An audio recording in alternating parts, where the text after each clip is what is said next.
to prejudice your lordships that, look, all these years, there is no acquisition. The acquisition is valid. The acquisition could not have been given back. 48A is wrongly done. Notification is wrong. Everything is wrong.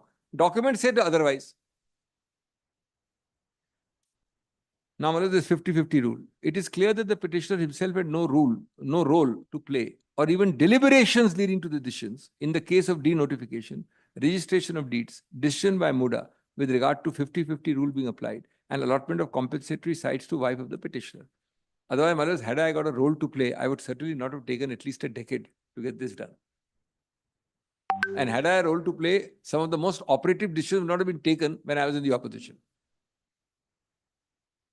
Some of the major ones. In fact, the Muda decision was taken in 2020 and implemented in 21-22 at a time when the petitioner was in opposition and not even a part of the government. And well as this is given to 19 or 20 or whatever number of other people also. It's a general policy decision. But nothing to do with me. But your son was a part of the board there in I'll be showing that board. That's part of my list. By being an MLA. MLA. He's well ex officio. Ex officio member of the decision-making body on that particular day. Your son was a part of it. Which, Balas, is a ex officio requirement A, I did not make him B. The decision is across the board for so many people. No, true. It's across the board. But and I'll be dealing with that. 2 meetings. And Malas, he is fortunately not named as 2 an meetings, accused. one in 2020 and one in 2021. Yes. And Malas, they have not made him an accused. They have not short sanctioned. They have not. No, it's just I'm just saying these 2 or 3 facts, but they're in the list of dates. Now, let us come to the next point. Shamsher Singh is important. Don't brush it aside as the respondents have done. They've completely brushed aside. This remains the bedrock for the last 60 years. 7 judges. Bedrock on constitutional law. President, governor, both. There's a typo there. 1974, not IG 74. Typo there. Yes, sir. The president as well as the governor is the constitutional or formal head. The president as well as the governor exercises his powers and functions conferred on him by or under the constitution on the aid and advice of his council of ministers, save in spheres where the governor is required by or under the constitution to exercise his function in his discretion. Wherever the constitution requires the satisfaction of the president or the governor for the exercise by the president or the governor of any power or function, the satisfaction required by the constitution is not the personal satisfaction of the president or governor, but the satisfaction of the president or governor in the constitutional sense in the cabinet system of government. That is, satisfaction of his council of ministers on whose aid and advice the president or the governor generally exercises all his powers and duties. And what is the old saying? The elected people have a fundamental right, a duty, I would say, to do good. But they also have a right, not a fundamental right, to do bad and wrong. But it is their right to do wrong. It is my right to do wrong, and this population will set me right. It is not the governor's right to set me right, or the president's, is what Shamsher Singh's soul and spirit is. That's the meaning of elected democracy, or in a parliamentary system. It may not be in a presidential system the same way. Then, Malas, 54. The provisions of the constitution expressly require the governor to exercise his powers are contained in articles to illustrate. Now, Malas, one article is given on the 3rd line. Come to the boldface. The other articles which speak of the discretion, there are typos here. Typos should have not been seen. Paras, what is that section? S2 and 18.3 of the 6th schedule. Then articles so and so. The discretion conferred on the governor means that at the constitutional head or formal head, the part. This is one of the Northeast. Those powers, your lordship has special powers there, Malas. Then Malas 55. Yes. This is the failure of constitutional machinery. In the context, Article 163, I don't know why only the articles are wrongly typed. Everything else is correctly typed.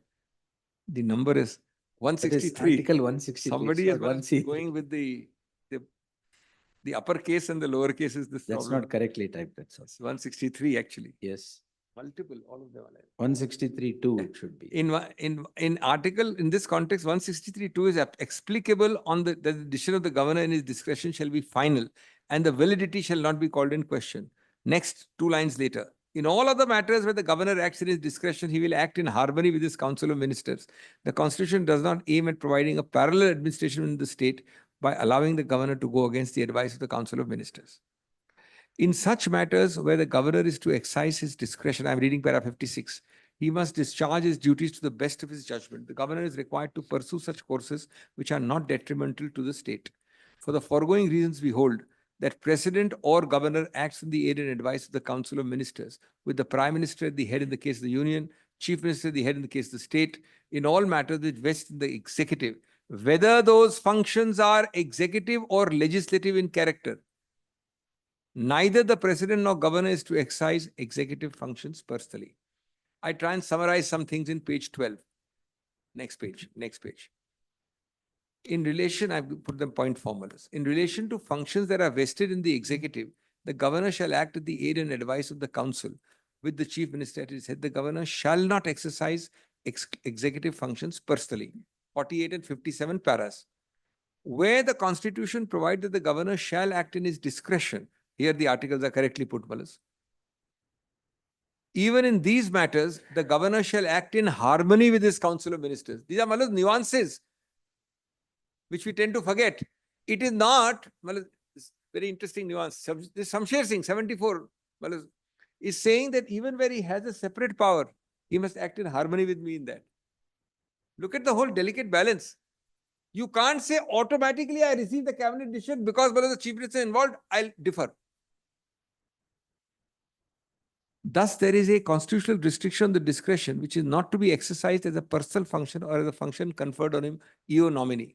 In very limited scenarios, such as under 356 is a classic case, and 200, the governor may act in his own discretion even against the advice of his council. In such cases, the governor is to exercise his duty to the best of his judgment. That's para 55 and 56. Now, the most important, Justice Krishna Iyer. Now, why it is misrepresented, Justice Krishna Iyer is right.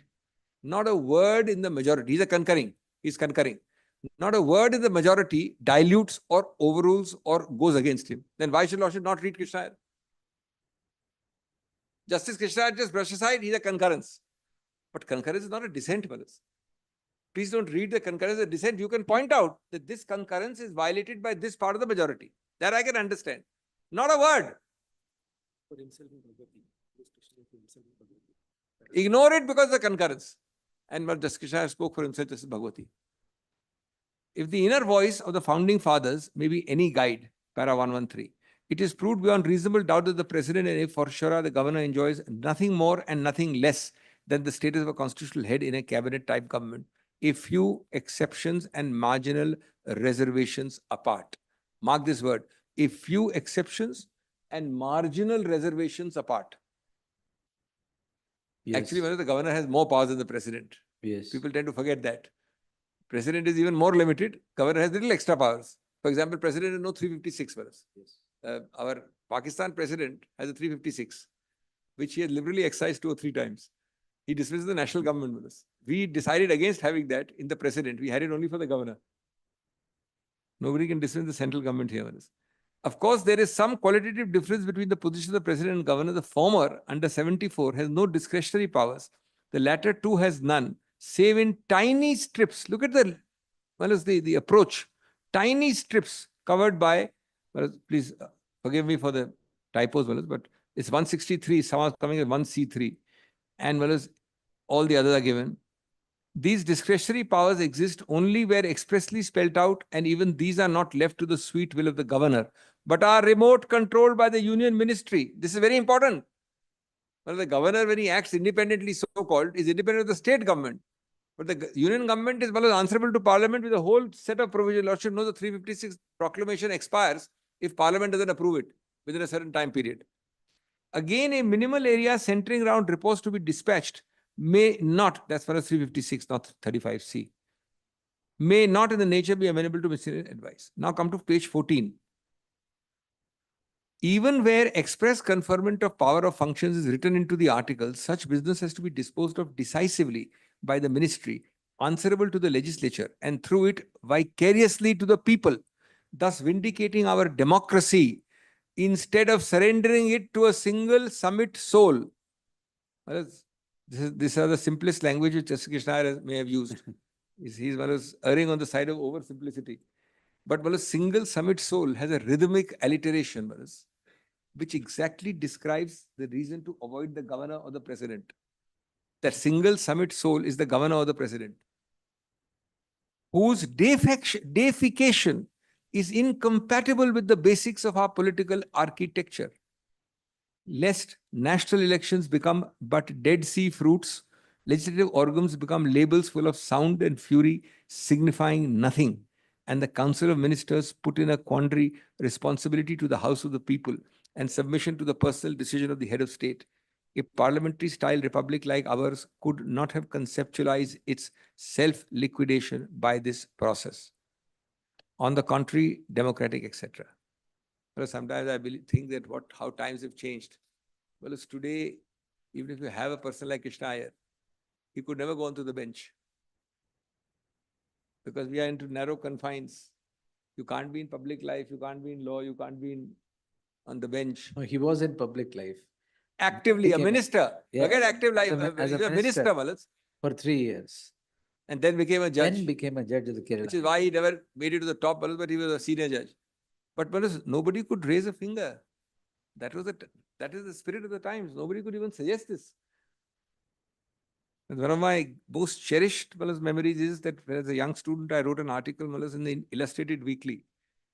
Oh, the then Illustrated Weekly, a yes. very famous magazine Yes, about yes.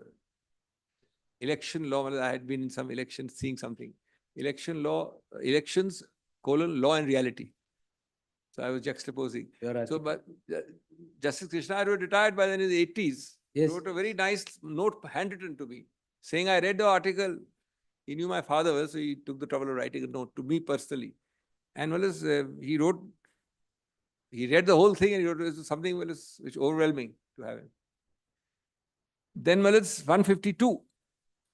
Long arguments on the terminological niceties of the various provisions, divorced from the essentials of parliamentary perspective, will land us in Himalayan constitutional blunders. Similarly, expressions like is satisfied, opinion, as he thinks fit, if it appears to, have to be interpreted by superimposing the invisible but very real presence of the ministry over the head of state.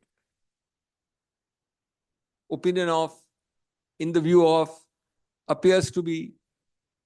We declare the law of this. This is 154, which was brushed aside by saying this is only a concurrence. So I've quoted it. Please tell me which part of the majority dilutes or violates 154, or tell the Lordship it is the overbreadth. Unless you do that, you can't just brush it aside. Supreme Court, 7 judges. In that way, Bomai could be Bomai Lordship at 9 judges with 4 or 5 judgments. Most for all concurrences. Yes, concurring. Your Lordship doesn't brush aside just like that. Very Karnataka flavor, Bomai. The most important change in 356 has been that Mr. Hegde, by the time Bomai was delivered, he was the petitioner originally. Yes, yes. By the time Bomai was delivered, the government had changed 2-3 times. Yes. He never got the fruits of his victory. Subsequent to 2000, there are only 7, 8, 10 356s. Because your Lordship's judicial review was not only the same as Bomai, very swift. Very swift. So many things. No, your Lordship's judicial review was very swift. I've had the privilege of assisting the court in Uttarakhand, Karnataka, Yes. Maharashtra. Your Lordship decided within a few weeks, this way or that way.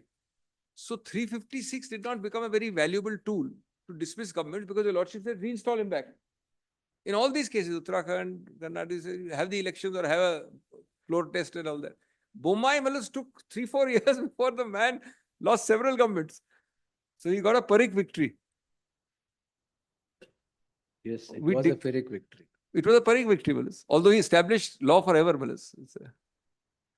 We declare the law of this branch of our constitution to be that the president and governor, custodians of all executive and other powers under various articles shall, by virtue of these provisions, exercise their formal constitutional powers only upon in accordance with the advice of their ministers, save in a few well-known exceptional situations.